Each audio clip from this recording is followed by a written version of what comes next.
Assalamualaikum warahmatullahi wabarakatuh. Salam dan bahagia Bapak Ibu Guru Penggerak. Perkenalkan, saya Isniwati SPD, Guru Penggerak Angkatan 9 Kabupaten Kepulauan Meranti. Koneksi antar materi modul 1.1, kesimpulan dan materi pemikiran Ki Hajar Dewantara. Adapun filosofi Ki Hajar Dewantara mengenai pendidikan dan kebudayaan, yaitu pendidikan adalah menuntun segala kekuatan kodrat yang ada pada anak-anak agar mereka sebagai manusia dan anggota masyarakat dapat mencapai keselamatan dan kebahagiaan yang setinggi-tingginya. Sedangkan kebudayaan merupakan buah budi manusia yang merupakan hasil perjuangan manusia terhadap dua pengaruh kuat, yakni zaman dan alam. Jadi pendidikan dan kebudayaan saling berkaitan. Tanpa adanya kebudayaan maka timpanglah pendidikan. Bagaimana kita melihat wajah pendidikan jika tidak ada kebudayaan? Jika kita lihat perbedaan pendidikan di zaman kolonial dan saat ini, yaitu di zaman kolonial, pendidikan hanya bertujuan mempersiapkan pekerja tanpa memperhatikan perkembangan anak secara holistik dengan budi pekerti yang baik. Sedangkan di zaman sekarang atau saat ini, pendidikan seharusnya lebih memperhatikan perkembangan anak secara holistik dan memberikan merdeka belajar dengan menuntun budi pekerti anak. Hal yang saya percaya tentang murid di kelas sebelum saya mempelajari modul 1.1. Yang pertama, saya menganggap peserta didik adalah kertas kosong yang saya bentuk karakternya sesuai keinginan saya.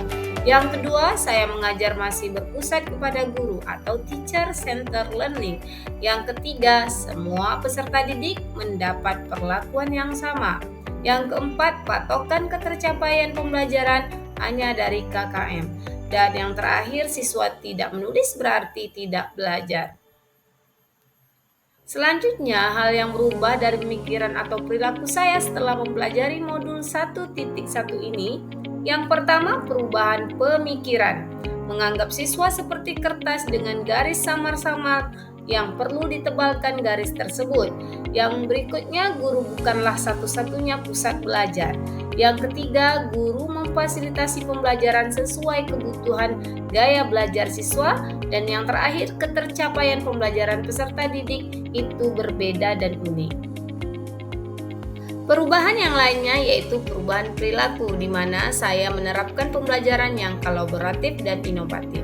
Kemudian menuntun siswa agar memanfaatkan kearifan lokal dalam pembelajaran proyek. Yang berikutnya menerapkan pembelajaran yang memfasilitasi bakat dan minat peserta didik dengan pembelajaran yang berdiferensiasi.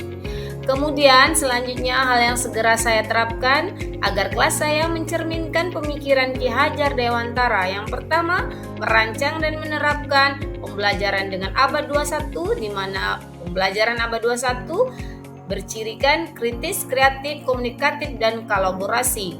Kemudian pembelajaran yang berdiferensiasi, aktif, menyenangkan, inovatif, dan proyek dengan kearifan lokal budaya setempat.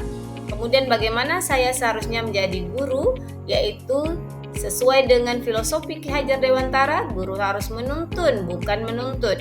Kemudian memperhatikan kodrat anak, yaitu kodrat alam dan kodrat zaman. Kemudian mengutamakan budi pekerti dan dapat menginspirasi lingkungan sekitar, yaitu lingkungan sekolah saya. Adapun dasar pemikiran Ki Hajar Dewantara, yang pertama menuntun, yang kedua kodrat alam dan kodrat zaman, dan yang ketiga merdeka lahir dan batin, yang keempat berpihak kepada anak.